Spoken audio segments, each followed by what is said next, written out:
Voting Slav TV. At a time in Europe when standing up to the EU's agenda of Islamization can get you thrown into prison for hate crimes, a German food bank has taken a brave stance by refusing to issue membership to new migrants. The non-profit food bank Tafel, which has some 930 locations across Germany, has decided to stop issuing membership cards to migrants in the German city of Essen because migrants have become an overwhelming majority of the food bank's members. According to the food bank's manager George Sartor, 75% of new members were migrants, and a ban on migrant clients was put into place in order to prioritize locals. Sartor added that many of the food bank's members were Syrian men who had already received asylum status and were collecting the food donations on top of the regular welfare that they received from authorities. Tafel Germany's website reveals that more than 280,000 refugees have received food from the pantries in the past several years, and the food bank's management has stated on numerous occasions that local elderly Germans and women are hesitant to use the food bank services because they're being pushed and shoved by hordes of young migrant men who speak in different languages. At present, 96% of Tafel food banks across Germany support migrants with groceries, daily necessities, and integration courses, with some 60% of Tafel's users being of non-German origin. Obviously, when the food bank states that the majority of their members are migrants, they're not referring to Swedish or Chinese migrants, but rather to the hordes of chaotic Muslim migrants, which Merkel's Germany has been welcoming so warmly. As you may have guessed, the decision to ban new migrants from the food bank didn't go down too well for Germany's leftists and cocked politicians, who eagerly await any opportunity to pull the race card on poor white guilted German individuals and organizations who dare stand against the idea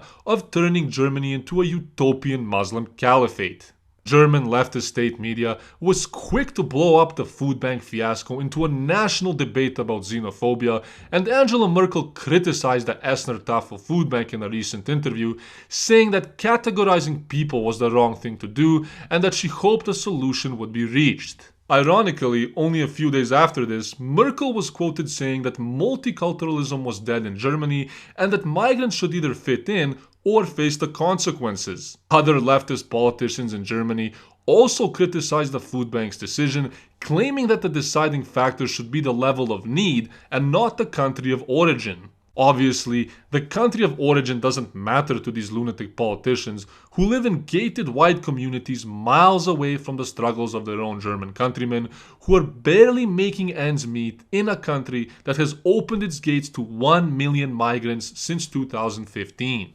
Low testosterone Antifa members also showed their displeasure with the situation by writing F Nazis on the doors and delivery trucks of the food banks after Tafel made it public that they would only be registering new members if they could prove that they have German citizenship. Once again, Antifa really showed the evil Nazis who's boss, because nothing says tolerance quite like vandalizing the very same trucks that deliver food to the people that you're trying so hard to defend. After receiving multiple threats, facing vandalism, and leftist demonization, Tafel continued working without any interruption, with many of their volunteer employees fearing to go to work at the food distribution centers. Despite the uproar and mounting pressure, the brave German food bank insisted that it would continue putting German families first over all others, proving once again that prioritizing your own countrymen is the most heinous crime in a country like Germany, which has been forcefully infused with sentiments of guilt. All of this aside, the attacks against Tafel should come as no surprise,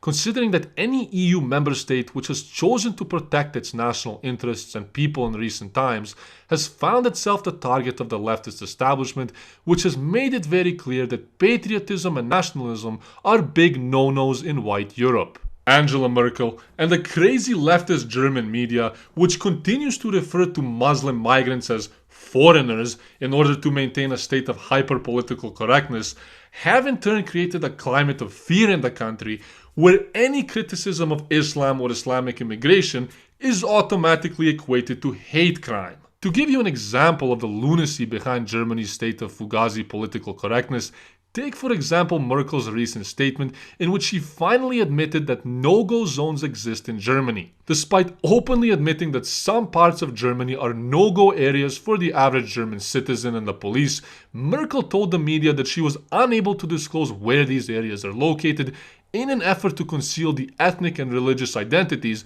of the people who make up the majority of these areas. Much like Sweden and France, Germany too has seen its fair share of chaos brought on by mass Islamic immigration, and while the media is doing everything in its power to make it seem as if this cultural enrichment is working smoothly, the sad reality is that many Germans realize how far from the truth this actually is. So, as Germany continues to battle with Nazi food banks, xenophobia, and its migrant madness, only time will be able to tell if there's any hope left at all for a country that has been driven to the edge by a sense of false shame and false guilt.